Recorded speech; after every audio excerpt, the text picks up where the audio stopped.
Silakan mungkin Pak D. Ah, Demas, Demas, Dedek Mas. Iya.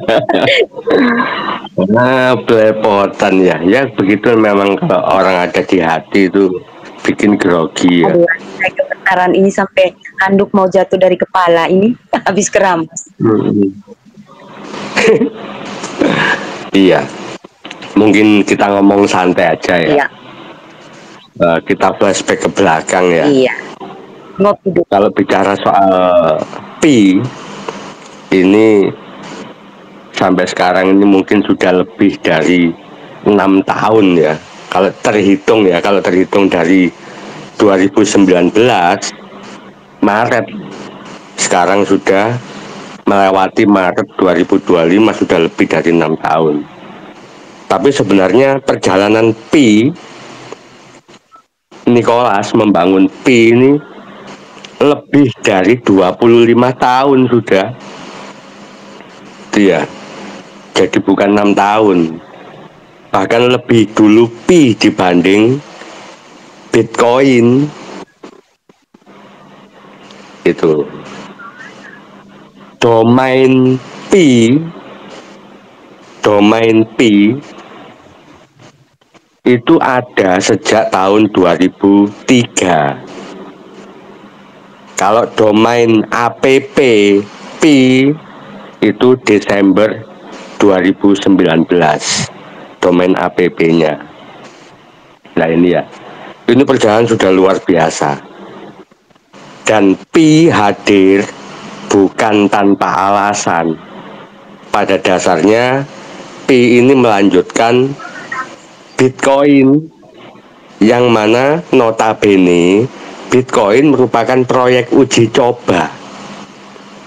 Jadi Bitcoin bukan sebuah kegagalan, tapi sebuah keberhasilan yang tertunda, di mana ini sekarang diwujudkan dengan teknologi Pi Network. Setelah berjalan 6 tahun, kita ini sudah memasuki detik-detik global mainnet. Dalam artian global mainnet ini dalam tanda kutip berjalannya roda ekonomi di ekosistem Pi Network yang universal. Dikatakan universal, ekosistem Pi Network bukan hanya kelompok pioner. Kelompok pioner itu masuk kategori internal yang notabene bagian dari jaringan Pi Network itu sendiri. Ini ditambahkan kelompok pihak-pihak dari eksternal. Eksternal ini ada dari otoritas pemerintahan, kaitannya dengan perbankan. Mereka nanti masuk dalam, kalau perbankan ini di bawah entitas CBDC. Terus pihak eksternal yang lain, yaitu pengusaha-pengusaha besar, perusahaan-perusahaan besar yang nanti ke depan akan memberikan layanan, itu memberikan manfaat berupa barang atau jasa. Maka ekosistem Pi Network betul-betul universal. Itu ini segera ke depan akan menjalankan roda ekonomi. Pada dasarnya sekarang ini sudah open mainnet global. Sekarang ini sudah open mainnet global. Hanya saja di dalam open mainnet global, sebelum roda ekonomi dijalankan, ekosistem Pi Network mempersiapkan jaringan kerja Pi. Maka kemarin disebut open network. Open membuka net jaringan work kerja, jaringan kerja. Kalau tidak ada jaringan kerja, bagaimana roda ekonomi bisa berjalan? Nah, kita sekarang ini sudah ada di fase ini. Yakinlah, hanya pioner sejati yang nanti bisa rilis di fase di mana roda ekonomi Pi berjalan. Untuk pioner-pioner yang hanya akal-akalan, yang penuh tendensi macam-macam, yakin tidak akan bisa lolos. Kenapa? Di sini kita nanti harus melewati fase validasi. Itu pantukir penentuan terakhir. Validasi itu nanti kita di bawah kontrol atau pengawasan AI Oracle. Itu kalau diartikan dengan bahasa orang awam, AI itu sendiri adalah kecerdasan buatan, Oracle itu ahli nujum, paranormal. Artinya kemampuan dia untuk mendeteksi pioner-pioner nakal sangat mungkin. Maka di sini sesuai dengan moto Pi, yaitu transparan, terbuka, jujur, dan adil. Ini betul-betul menjadi syarat mutlak. Maka bagi pioner yang nakal, yang curang, yang culas akan tereliminasi karena terdeteksi oleh yang namanya AI Oracle. Katanya orang-orang tua dulu, sak bejo-bejone wong lali, sing luwe bejo wong sing eling. Seberuntung-beruntungnya orang yang lupa, masih jauh lebih beruntung orang-orang yang senantiasa ingat. Sekarang orang-orang yang lupa itu sedang tertawa, senang, gembira, karena bisa mencuri koin teman, karena bisa membodohi temannya, menipu temannya, menyerok koin-koin teman dengan harga murah. Boleh mereka sekarang ketawa, beruntung mereka. Itu. Maka tetap teman-teman percaya ini kebenaran, dan Pi hadir ke depan untuk menjalankan misi kemanusiaan. Karena real misi Pi Network adalah menciptakan kesetaraan ekonomi masyarakat manusia secara global. Secara global, perlu digarisbawahi ini.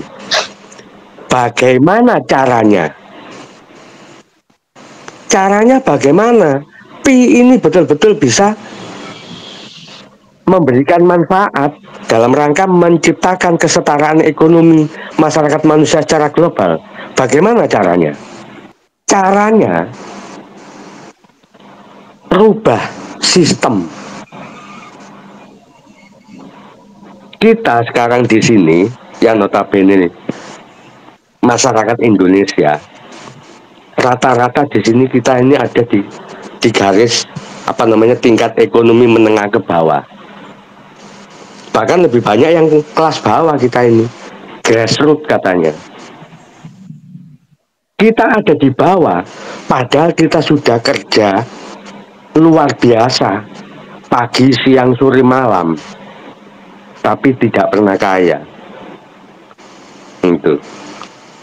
Karena ini sudah secara sistematis kita ini dikondisikan.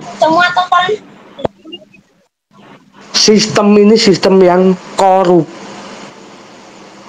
Kalau Pi menjalankan misi untuk menciptakan kesetaraan ekonomi masyarakat manusia secara global, sementara sistem yang korup tetap eksis, bisakah misi itu terwujud? Tentunya tidak.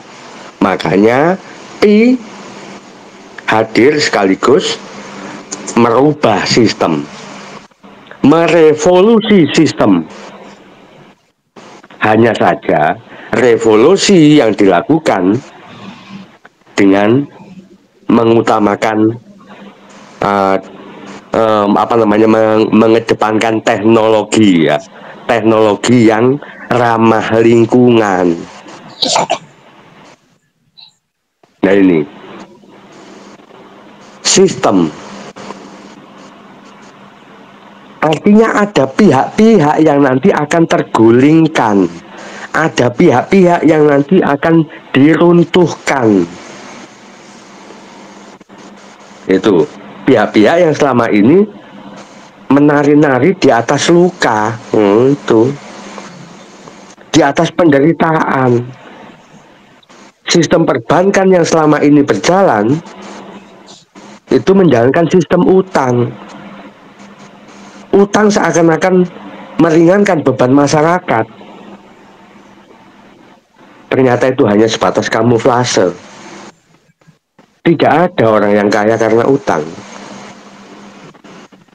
Kita kerja luar biasa banting tulang, kemampuan tenaga semua, kemampuan kita apa namanya berikan, tapi mana kita tetap terbawa oleh sistem. Maka berangkat dari Bitcoin dulu. Bitcoin itu apa namanya direncanakan bisa menjadi mata uang. Tujuan menciptakan mata uang dengan Bitcoin menghilangkan kelompok-kelompok dominan yang mendominasi. Karena kecenderungan kelompok yang dominan itu memonopoli sistem ekonomi berangkat dari sistem keuangan. Tapi rupanya sudah terendus oleh CIA. Maka penciptanya pun menghilang, anonim. Itu ya. Belajar dari apa namanya Bitcoin, perjalanan Bitcoin pelan-pelan di sini Pi Network meneruskan sampai akhirnya 2016 pemerintahan Donald Trump, Nicholas CS mengajukan proposalnya. Betul, dengan legal standingnya, di mana mengajukan izin untuk mendirikan sebuah proyek raksasa. Itu proyek global. Proyek globalnya yaitu blockchain Pi. Nah ini ya sampai singkat ceritanya sampai sekarang. Kembali lagi kita flashback lagi, mengingat ini adalah perjalanan revolusi keuangan, revolusi ekonomi, revolusi. Pahami revolusi. Revolusi bukan sesuatu yang sederhana. Usia kita sudah pernah mengalami fase reformasi ya. Reformasi yang hanya merubah tatanan itu aja memakan korban yang tidak sedikit. Apalagi revolusi, bukan sekedar tatanannya, tapi semuanya. Nah ini nanti sistem keuangan mengarah pada digitalisasi. Tidak ada pabrik percetakan uang. Tidak ada negara-negara atau otoritas manapun yang mempunyai wewenang untuk mencetak duit. Tidak ada. Karena duit arahnya ke digitalisasi. Nah itu. Bicara masalah duit, itu harus ada kolateral. Harus ada kolateral. Ada backup. Selama ini bicara uang, backupnya adalah emas. Jadi, seberapa banyak emas yang dimiliki Indonesia, seberapa besar nilai mata uang rupiah, itu nanti akan ketemu berapa kuota rupiah yang beredar. Nah itu ya. Dan emas nyata atau apapun sumber alam yang lain yang bisa dikonversikan dengan emas Indonesia. Nah kalau udah seperti ini, sebenarnya langkah-langkah redenominasi kemarin bukan sekedar menurunkan tampilan angka untuk mempermudah mesin hitung itu menghitung atau kalkulator itu menghitung, melainkan itu juga mengklasifikasikan, mengidentifikasi uang yang sebenarnya, yang seharusnya beredar di Indonesia itu berapa kuotanya. Inflasi terjadi diantaranya karena kuota mata uang yang beredar itu jauh lebih besar. Makanya oligarki kekuatannya, kemampuannya, seakan-akan otoritasnya melebihi pemerintah. Nah itu, balik lagi tadi. Untuk itu, bicara masalah kolateral besok, karena ini bukan kertas lagi, koin Pi, uang Pi yang berangkat dari teknologi blockchain Pi mempunyai nilai setiap satu koin Pi sama dengan 314159 atau sama dengan 5 kg emas. Maksudnya apa? Bicara masalah pribadi kita masing-masing, individu kita masing-masing, tetaplah jadi orang-orang yang low profile. Tidak harus menunjukkan bahwasannya kita kaya. Tidak harus bagaimana kita nanti menjadi terkenal. Apalagi menginformasikan kepada masyarakat bahwasanya kita ini adalah pioner. Bahaya. Kelompok-kelompok yang merasa dikalahkan, kelompok-kelompok yang merasa diruntuhkan, utamanya kaum elit yang memiliki proksi-proksi di setiap negara yang namanya oligarki, akan mengincar sumber likuiditas. Pioner nanti ke depan menjadi sumber likuiditas. Berarti kita harus biasa-biasa aja ya Pak Dea. Jadilah seperti jarum di tumpukan jerami. Oke. Karena hakikatnya orang kaya adalah orang yang bisa mencapai ketenangan. Hanya orang yang tenang, memiliki ketenangan yang bisa dikatakan kaya. Orang yang tenang sudah bisa dipastikan senang.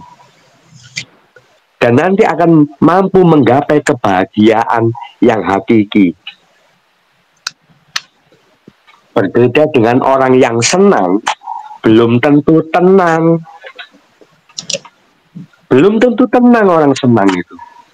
Orang senang bisa mendapatkan kebahagiaan, tapi percayalah kebahagiaan itu sifatnya semu, sementara. Thank you Pak Deku, Pak Demas Prayit, luar biasa ya edukasi malam hari ini ke kita semua ya. Jadi kita bisa memahami ya bapak-bapak, bunda-bunda ya, perjalanannya Pi Network seperti apa ya toh. Cuman tadi saya senang ya edukasinya tadi Pak Demas Prayit ya. Memang ke depan kita para pioneers ini ya, ke depan kita jangan tadi ada kata culas. Culas, sombong gitu. Kita biasa-biasa aja, kita tidak usah menonjolkan diri bahwa kita ini seorang pioneers ya. Takutnya nanti ke depan atau ini ya, kita kan tidak tahu ini ke depan nanti kita seperti apa ya. Ini kita juga harus jaga-jaga diri. Gitu loh, kayak saya ya.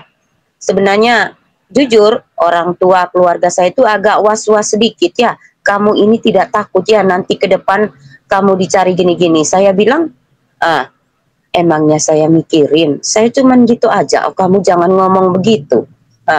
Tapi saya pikir-pikir juga ada benarnya ya, bapak-bapak, bunda-bunda ya. Gitu loh. Begitu Pak Demas Prayit, terima kasih banyak ya, luar biasa itu loh. Iya, mengadon pun malam mengadon. Iya, Oh ada Pak kan? De. Iya. Oh ada Mang Adon ya. Kenapa saya ini tidak lihat ya? Apa jaringan? Tadi sempat masuk Bunda, cuman ya selamat malam buat semuanya ya. Tadi kebetulan kan emang dari kemarin sudah ada yang minta dibuatkan tutorial untuk gabung di virtual ini obrolan. Jadi tadi saya langsung lab juga gitu. Jadi dikasih tahu caranya bagaimana, terus syarat-syaratnya bagaimana juga. Ya maksudnya salah satunya kan mengikuti akun Bunda Noni. Terus cara menghidupkan mikrofon bagaimana gitu. Jadi jangan sampai kan kemarin juga sudah ada yang bergabung, cuma kok saya nggak bisa ngomong katanya. Ada terus ya itu mikrofonnya. Jadi saya tadi udah tutorial lengkap dan langsung saya juga bagikan. Oke, thank you. Terima kasih banyak. Iya, kasihan pioner karena kan ya barangkali banyak loh. Jadi enggak sebetulnya saya sendiri ya selama kemarin tuh ya 2 tahunan lah ya kalau nggak salah itu banyak banget sebetulnya pioner yang mengalami kendala gitu kan, dan makanya saya katakan merasa bersyukur banget dengan adanya obrolan virtual ini. Jadi saya pribadi sangat merasa terbantu gitu. Umumnya juga pioner yang lain pastinya seperti itu. Jadi akan lebih banyak lagi pendidikan network yang bisa didapatkan secara langsung gitu. Tadi Mang Adin atau saya katakan itu bukan hanya dari para duta GCP ya. Kemarin kita bahkan kehadiran siapa itu Pak Syafrudin ya kalau nggak salah, itu salah satu anggota dewan juga bahkan itu kan. Jadi orang-orang luar biasa bisa memberikan jawaban gitu pada setiap permasalahan yang dialami oleh pioner. Begitu dulu aja Bunda. Terima kasih. Iya, terima kasih banyak Bang Adon. Terima kasih luar biasa ya. Mungkin mereka ingin dengar obrolan juga ya. Tapi Bang Adon sudah menyampaikan cara-caranya untuk cara bergabung di Twitter. Ini luar biasa ya, kita saling mengingatkan satu sama lain.